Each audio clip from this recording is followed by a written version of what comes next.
he's a point man is necessarily correct. But this is the man who has consulted video expertise around the world. There have been many analyses run of these videos, and the conclusion is they're genuine. No, they're generally genuine. You read those reports properly, which I suspect you haven't done, and you will find that of the three experts, there are people who say this video has been edited and it's shown upside down. What was filmed first is shown third. What was shown fifth was taken at a different location, perhaps on a different date. And we are shown this by Channel 4, who never told us this, so they have not backtracked. But if the experts say this has been edited upside down, I think we have to ask why. This is all we're asking, and what these guys say is that they asked for explanations from Channel 4 and they didn't get any. So please read these reports yourself. You are an advisor to the President of Sri Lanka on reconciliation.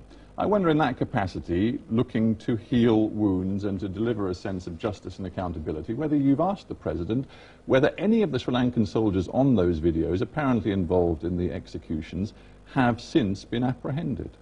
No, I haven't asked him that, but I have asked him with regard to other issues. Have any of them been apprehended? Well, we don't know who they are, because we can't go around... You've seen the videos. Do you really think that some we of them can are run around... full-faced, quite clearly identifiable soldiers? It's not beyond the ability of your army, is it, to identify the particular soldier involved? To do an identity parade on 100,000 people? Are you really sort of serious? I'm sorry, I'm amazed. You're telling me that when the most egregious human rights abuses are seen on a video involving soldiers from your army, no effort is made to bring those soldiers to book? Oh, come on, Stephen. What we have said is we've asked for dates. If you remember, Channel 4 said that the first video was taken on January 19th, which turned out to be false. They haven't denied it now, but they have actually now said it happened on a different date. The second video that was shown was declared by the experts to have been microdated, or whatever it's called, on July 16th or 19th, which was long after the events. If they give us a date and a time, we can then find out who was somewhere there. What I have advocated, for instance, in terms of inquiry, is one incident which was reported on Channel 4 and which was reported us before, and I have suggested this should be looked at, which is the allegation about killing people who wanted to surrender. We have a date on that. We have people, and I think that is something that needs to be investigated. Yes, and I have kept saying that. You're here in London, it seems, to try to defend the Sri Lankan government at a time of great difficulty for your government, because not just the British government, but the US government, the European Union, are all saying that your stance in the wake of this video and the UN panel report is unacceptable. There has to be a new, a thorough and independent investigation of all these war crimes charges. Why won't your government agree? Because we're not here to keep your electorate happy. If David Miliband confessed to the Americans that his purpose was to win elections, we think it's very shabby to put other countries at risk. The State Department, for example, says just the other day that international accountability mechanisms can become appropriate when a state fails to meet its obligations. Does that not worry you at all? When a state fails to meet its obligations, you know perfectly well that your country and the Americans will not allow the international community, as it's called, anywhere near. I know that they think they are the international community, so they don't need other people. But look at Bloody Sunday. Look at how long the inquiry took. Yeah, so please remember that it is the internal mechanism that's important. I understand you can just throw different cases at me from around the world, and of course we put the searching and the tough questions to people responsible for all sorts of different international interventions. It just so happens that you're here speaking for Sri Lanka. You're an advisor to the Sri Lankan president. So it probably would be helpful if we could just stick to what's happening in Sri Lanka. But you're the one who introduced the British and the European and the American politicians. Absolutely, who are calling for your government to undertake an independent, thorough investigation. I just made the point that if you're producing them as evidence, you better think again. But if you're saying I, Stephen Sakur, who is idealistic and genuine, think that you should have an inquiry, let me tell you that I would perfectly agree that the Sri Lankan government is pledged, in the event of evidence being given to us that we can count on, as opposed to different dates and edited videos, to look into it. I have already told you 2 or 3 incidents, and I'm sure there are more in that Channel 4 episode as opposed to 59 minutes, that need further investigation. I think they mentioned one day in one of those episodes, confusing with the others, but where they said day, I think that is serious. I quite agree with you.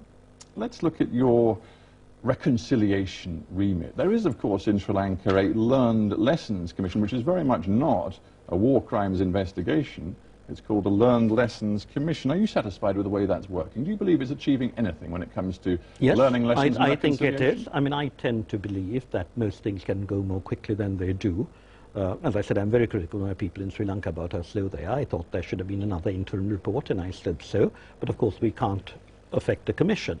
Do you agree with the UN Secretary-General's panel that the Learned Lessons and Reconciliation Commission is deeply flawed? It cannot meet the Secretary-General's commitment to accountability. Not at all. I don't agree with them in the slightest, because I think they were asked to appear before the panel. They refused.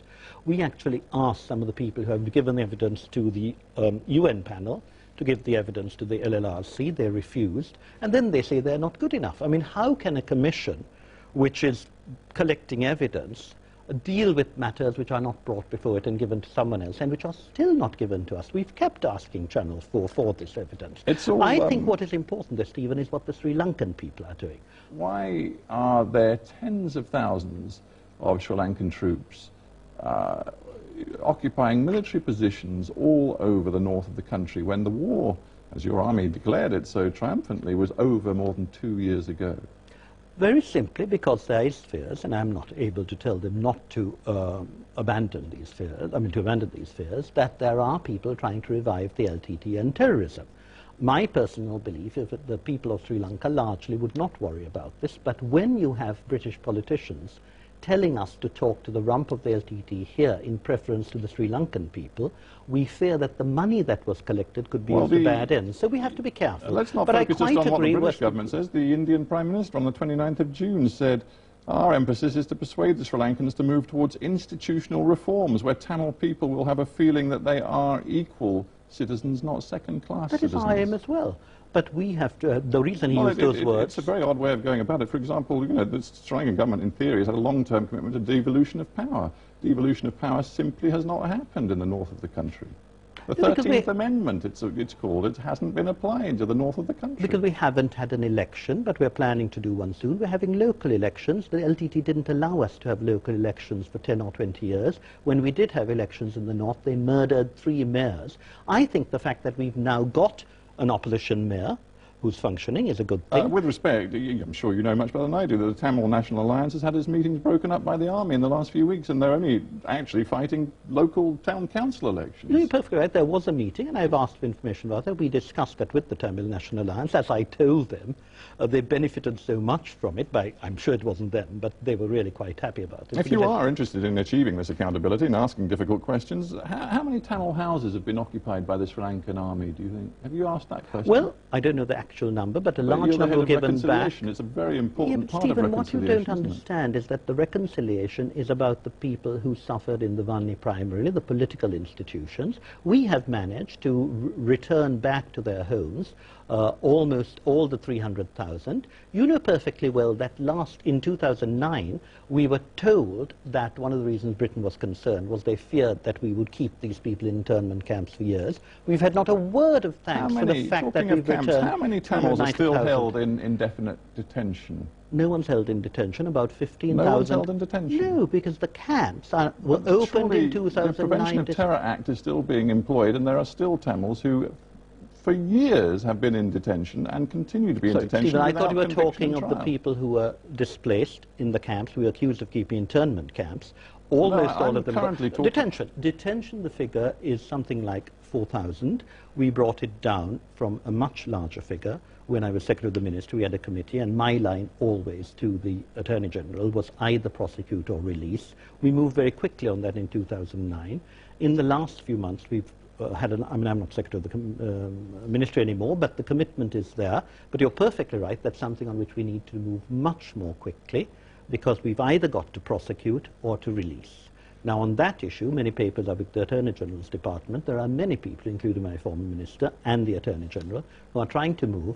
But you have to grant these things are slow. I mean, you people don't say a word about Guantanamo, do you? You don't worry about Guantanamo because your terrorists seem dangerous to you. In a very interesting fashion, you've just opened up a real difference between you and the government there. But I just wonder, how long you're prepared to work with this government if they don't listen to you. For example, your own party's website, the Liberal Party, says that the current constitution gives far too much power to the president. Sri Lanka lacks a system of checks and balances. This is your own political party criticising the authoritarian system which your country currently has with a massively powerful executive president. Of course, and we have been criticising it from 1978 onwards, because we believe one of the fundamental flaws of the Sri Lankan constitution is that we have grafted the presidential system onto Westminster, which reduces the power of Parliament considerably, and that system is both illogical and should be changed. But changing it requires a two-thirds majority, and when you're in a coalition, as the Liberal Party here knows full well, you don't actually run the show. But you have to actually put your ideas forward, hope that they will have some impact, and make sure that nothing new that is against your principles will happen. But what the Constitution as it exists is not something you or I can change. You may just find that you can't achieve reconciliation without justice. No, I think we do want justice, but we also want reconciliation, and we want a prosperous future for our people. And we would welcome the support of what I would call the reasoner people in countries like this for that purpose. Rajiva Sri Lanka, we have to leave it there. Thanks for being on Hard Talk. Thank you very much indeed. Thanks very much indeed.